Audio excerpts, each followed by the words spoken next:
Next is the metal deficient defect. The metal deficient defect is also called as non-stoichiometric point defect. Non-stoichiometric point defect. In this defect, the ratio of metal is less as compared to the ratio of non-metals. As we know that non-stoichiometric point defect or metal deficient defect is also of two types. The first type is due to the cation vacancy. Due to the cation vacancy, when a cation is removed from the crystal lattice, or second one is when extra anion occupy the interstitial site.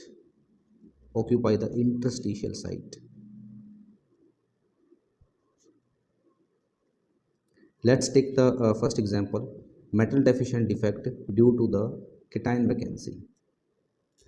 The interesting example of metal deficient defect due to the cation vacancy is fool's gold, or that is FeO, ferrous oxide, or I can say iron oxide. So let's prepare the perfect lattice of the FeO. In this, each Fe+2 ion is surrounded by O2 negative ion, and each O2 negative ion is surrounded by Fe+2 negative ion. So before the defect, the Fe+2 ion, before defect,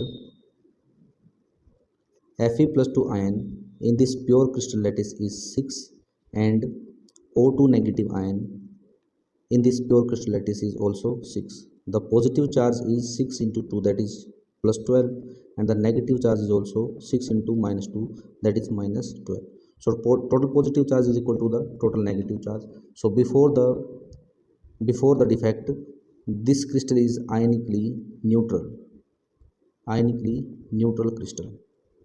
If one of the Fe+2 ion is removed from this crystal lattice, then it will form the defected crystal lattice of FeO. When this Fe+2 removed from the crystal lattice, after the defect, the Fe+2 ion, or I can say the metal, become 5, and the non-metal O2 negative ion, these are become equal to 6.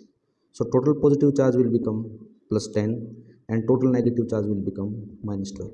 So after the defect, this will not be ionically neutral. So to make the crystal ionically neutral, when this Fe+2 is removed from this crystal lattice, it oxidizes its any two neighboring Fe+2 ion into Fe+3 ion. So in this defected lattice, Fe+3 ion will become 1 and 1, that is 2. So from here the total positive charge will become plus 6, and Fe+2 in this crystal lattice will become plus 1, 2 and 3, that is 3, which carry the total positive charge 6. So total positive charge in this defected crystal lattice will become plus 12, and O2 negative in this defected crystal remains 6. So total negative charge is minus 12. So in this way, this crystal will become ionically neutral. So after the defect, the total Fe+2 and Fe+3 ion will become 5, or I can say metal become in number 5, and non-metal, that is O2 negative, will become 6. So I can say the non-metal is more as compared to metal after the defect, or simply I can say the metal is deficient as compared to the non-metal. Such type of defect is called as metal deficient non-stoichiometric point defect.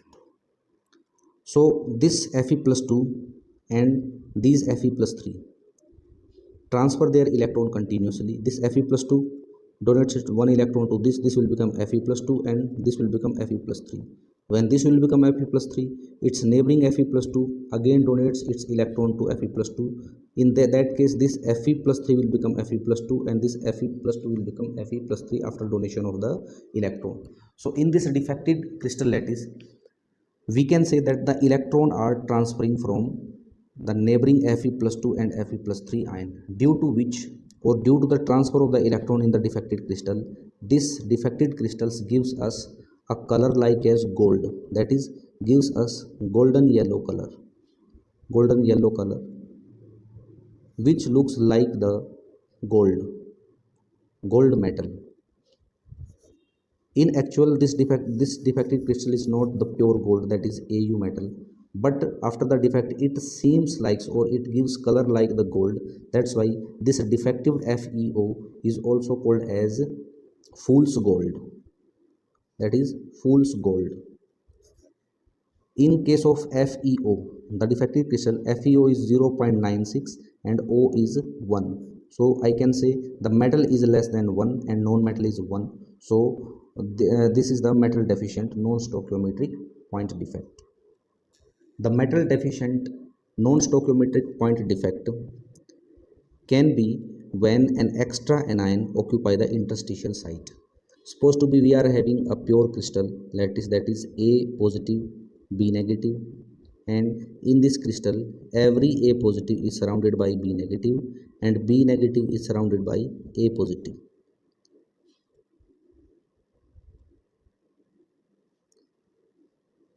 Like this. So in this crystal lattice, the total positive charge is 6 and the total negative charge is also 6.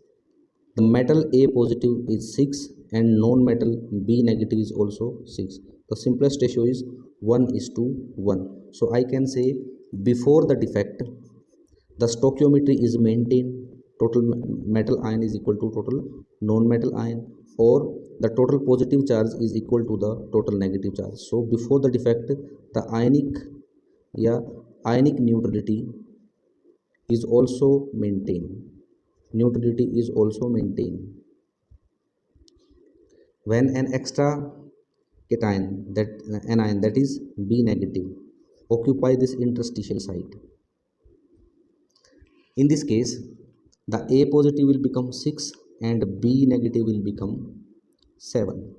So the ratio of non-metal will become more as compared to metal, or I can say the metal will be in lesser concentration, or the metal will become deficient as compared to non-metal. So in this case, the total positive charge will become +6 after the defect and total negative charge will become -7. So ionic neutrality is not maintained. So to maintain the ionic neutrality, one of the metal neighboring in which the anion is occupied is oxidized from its previous oxidation state. This A positive then further react with the neighboring A+2 react further neighboring A positive and transfer their electron. So due to this transfer of electron, this defected crystal also gives us color. So this was the second way by which metal deficient non-stoichiometric point defect can be attained.